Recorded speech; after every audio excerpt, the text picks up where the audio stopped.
Hi everyone, it's Jerry. I have an instructive game to share with you from 1967 on the white end Bobby Fischer playing against Bela. Alright, on board we have an open Sicilian Kan. Let's see the setups for each side. Fairly non-confrontational first handful of moves.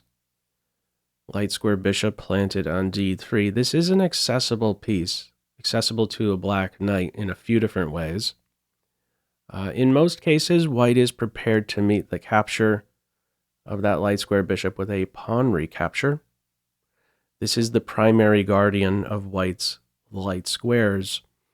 If it's removed, you can easily experience here as white pressure on that e4 point. This will experience natural pressure by black. So it'll be nice to have that pawn there to reinforce the important e4 square. All right, follow up knight c6. Knight exchange avoided. Black has to, I guess in a way, work a little bit harder before this queen can now see clearly along the half-open file.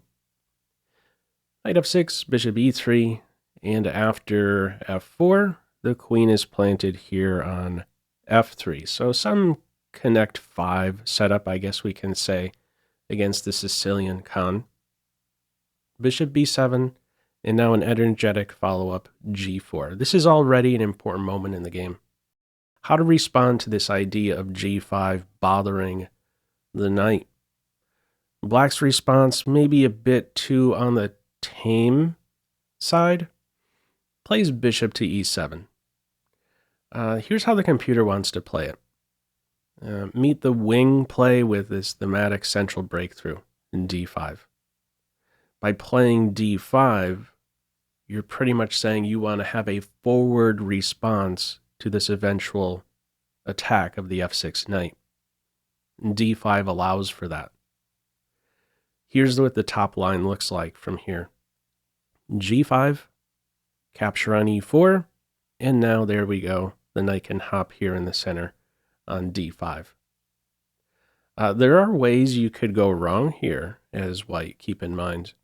If you respond to d5 with e5, you would be losing. d4 is a winning move with a fork ready to capture here on d4 and unleash this monster, land a skewer. Also, if you respond to d5 with a capture, knight b4 is strong, targeting d5 with the maximum number of minor pieces, d5 also in a pin. Okay. We do not see d5 here. It's bishop e7. Queenside castles. Knight b4, d5 nearby. Knight given a kick right now. And in this case, you got to run in reverse. We see just that. Knight d7 played here.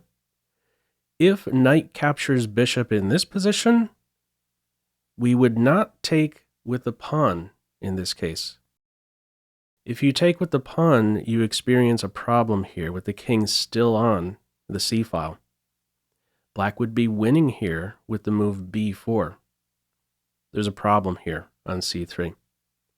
So in this case, you would make an exception to that, I guess we could say general rule, taking with the pawn. You would take with the rook in this case, with the king still on c1.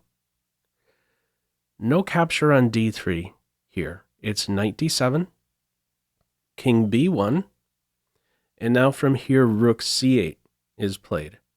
If we revisit the capture on d3 right now, we would take with the pawn. Much different story. We would not be in a pin. In fact, notice how quickly things change here with just a single move. If you take with the rook in this position, black is winning, it says. Why winning? Well, there's this strong idea of b4, a5, the knight's ready to be kicked.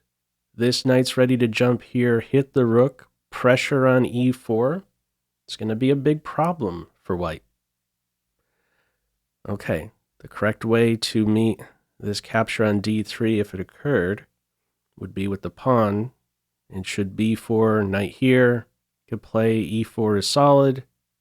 There's a tempo in white's future with this open c-file. Okay. At the end of the day, We do not see the capture on d3 here. Rook productive now on the c file. a3.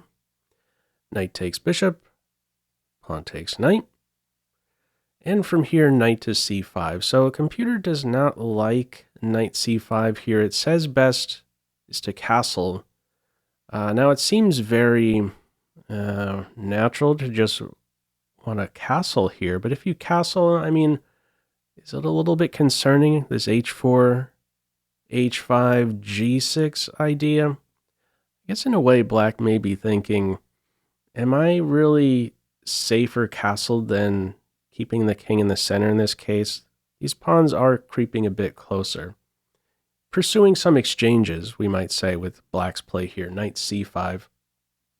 With castles, something I can note here, if you castle and keep this knight still on d7, you hold up this idea of f5, or at least make white think twice about it, because the knight still has that option to land on e5, and in that case, with tempo. At the end of the day, no castles here. It's knight c5, and the response here, top reply, is knight to d4. If you're capturing the knight, this would not be a good idea. You'd really be asking for trouble after pawn takes, b4 right around the corner. That's going to hit really hard, and there's going to be a file cracked open towards the white king. So no thank you, no knight takes knight here. It's knight d4. And from here we have bishop to a8. So this turns out to already be a losing move. Now, it may seem mysterious, like what in the world is going on with bishop to a8? Black's idea with bishop a8, too slow, first of all. The idea is to next kick the knight, which releases some pressure on b5, and next up, put the queen on b8, supporting a b4 pawn break. Now that takes a little bit too long, and white is simply going to be there first now, giving direction to team black. Now how the computer wants to play it here, yet again, wants to play this thematic d5 break, and this one would turn especially sharp from here if d5 is played. This is what the computer has its eye on after d5. It wants to meet this capture on d5 with now castles. And should f5 be played here, it has its eye now on knight to a4, removing this piece, trying to crash through on d5. Okay, very sharp game ahead of this position here, to be sure. Not how it is played. The response at this stage after knight d4, bishop to a8, again, too slow of an idea, and Fischer's for choice. It is a decisive advantage from here, and Fischer never lets go of that. So he's there first with f5, f6 right around the corner, blasting open the king side. In comes e5. Okay, got to play a little defense. The knights remain coordinated, defending one another. Bishop to d8, sidestepping that fork. Follow up from here. Fischer goes with rook h to g1. Computer says you could still go ahead and play f6. I believe with Fischer's play, he wants to crack open a file. So if you go with f6, there is this response, g6. Computer still likes this for white. Shooting next for h4, h5 to crack open a file. But his approach here is to shoot for g6 break. That's one way to open a file, and we see that right away. g6 is there. This is too slow. Capture on g6, f takes g6, threatening mate. Still no time for this. Rook defends. d4 is there. Still no time for this. Giving direction now to black, breaking open the center. The king still stuck in the center. This is the big difference in the position. Cozy white king, not the same for for Team Black. Capture on d4. Rook takes d4. Forget about b4. Also, there's a punch thrown at d6. Rook d7. Knight d5. Knight e6. Rook d2.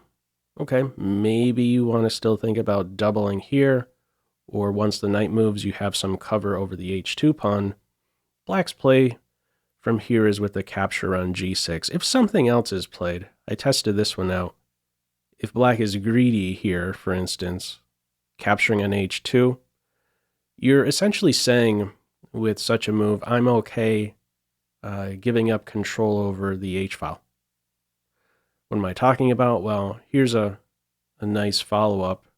If there was a capture on h2 in this position, there's rook f1, increasing the pressure here, and once this pawn flinches, let's say f6, you come over here, and you're going to have to give up control over the h-file. Rook takes, queen takes, she's ready to enter, go wild. That's going to be a problem for black. So we do not see this rook captures h2 move. It's a capture on g6, rook takes, knight f8, running in reverse to kick the rook back, not a problem for white. Rook f7, queen takes a step back, okay, not a problem for white. Running in reverse, back-to-back moves, but look at the black moves. Knight f8 and rook to f7, not much is being accomplished by black. Black is playing on 2 ranks here. So sort of very close to some black preparing for Fischer random game here. Not good, to say the least. From here, queen b7, bishop g5. I like these next couple moves by Fischer. What's happening here? Normally, you wouldn't want to welcome exchanges here. Black is on the defensive. Normally, if you are trying to defend, exchanging pieces will help in your defense. But with this exchange here of dark square bishops, what might we say? This knight here on d5 has become more valuable, more powerful. The bishop on d8 was the most efficient defender of that knight, watching over its every forward move. It's no longer around. Follow up from here, rook h6. If you play knight e6 right away, rook g6 is a move, bothering the knight and the pawn, so some care is given over the 6th rank. Follow up knight d4. We get a knight exchange. Queen improves with tempo. And now rook to c2 looking to enter on this back rank. These rooks have drifted away. The back rank is sensitive. White is coordinated there. The king steps over to prevent that. And now, similar to the offer of a dark square bishop exchange, the removal of a piece that tries to tame this knight, we have rook f5 here. The removal of this rook is improving the quality of the knight as well. Pair of rooks comes off. Queen ready to enter in this position, ready to collapse here for black. After a check, we see king e8. Pop quiz, can you spot the final move of this game? Feel free to pause the video. Okay, final move here, rook c8, black resigns. It is checkmate, no matter what. 3 options here, a couple king moves. In both cases, queen f5 will be mate. And if queen takes rook, we see the benefit of those earlier exchanges, the removal of black's dark square bishop, the removal of the rook on f7, queen e7 would now be there for mate. So a very nice game out of this Sicilian Kan, that little connect 5 setup, energetic follow-up there, g4. Anyhow, what are your thoughts on this one? Feel free as usual to leave any feedback to this video in the comment section below. I hope you enjoyed it and maybe took a thing or two away. That's all for now. Take care.